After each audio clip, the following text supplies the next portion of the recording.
Bjorn's doing right now. He's in bed. His room is cold because he wants his pulse below 50 beats a minute. Every year he trains on the same court. He rents the same car. He sleeps in the same room. What is that? You'll never be remembered as one of the greats. You know why? Because nobody likes you. The only thing people are gonna say is, You cannot be serious! I was that crazy guy that always yelled at the umpire.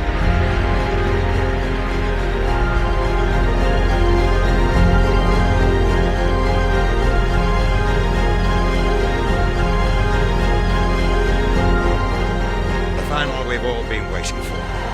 The world of tennis has never before seen anything quite like this.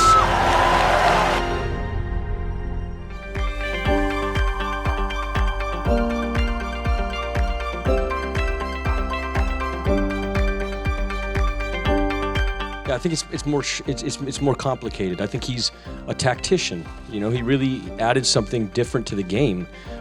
When he entered the game, it was baseliners. It was a power sport, and Borg was the king of that. He brought touch and feel and a sensitivity to the game that wasn't there before. It's not just screaming rage. He used rage as a tactic to throw people off, and he manufactured his intensity to hype himself up. In that way, he's an artist. It's a sport movie, but it's not really a sport movie because it's all about the psychology of tennis, and these people, and how it's like to be on top of the world. And these guys, they understood each other. You have to embrace the fact that they are multi-layered persons, that wasn't just those caricatures that media tried to make them out to back in the 70s and 80s. So I've really tried to, make them justice as human beings and not only as tennis players. Being a sportsman is just that kind of the icing on the cake. You've got to look at the sponge. You've got to look at that juicy bit in the middle, which is them being human beings and the drive, to become a champion. And just their personalities, they're crazy.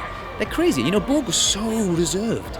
He had to really hold everything in. And then you got Johnny Mack, who was, he had the temperament of a child. It's amazing. It's amazing to watch. I wish there was more tennis players like that.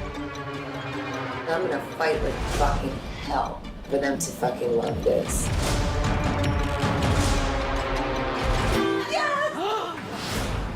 You can use none of that footage.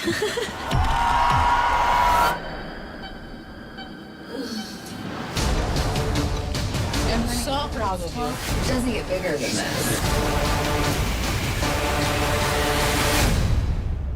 It's always personal when you put something into the world because it's your creation and you want people to love it simply as a gift that you give them. Like, I made this for you, I love you, I want to entertain you. That's always my goal when I'm creating things. So, you always want as many people to love it. But I wouldn't say that it's because of what that means for me. It's more about my true passion as an entertainer. I truly love to make people happy.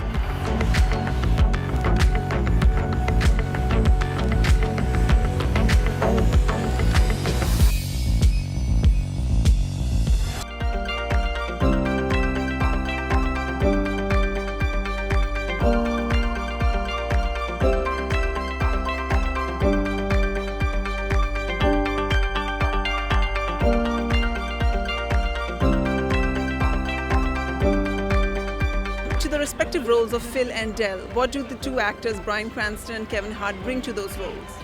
Well, I think Bryan brings an incredible gravity to the part of this wealthy, very important man actually, who has been had an accident and lost the use of his arms and legs, and so he goes from being this very powerful man to being this man that can't do what he wanted to, and so he's trying to find, a way through that. And with Del, played by Kevin Hart, Kevin brings to it that he grew up in a very similar circumstance in Philadelphia.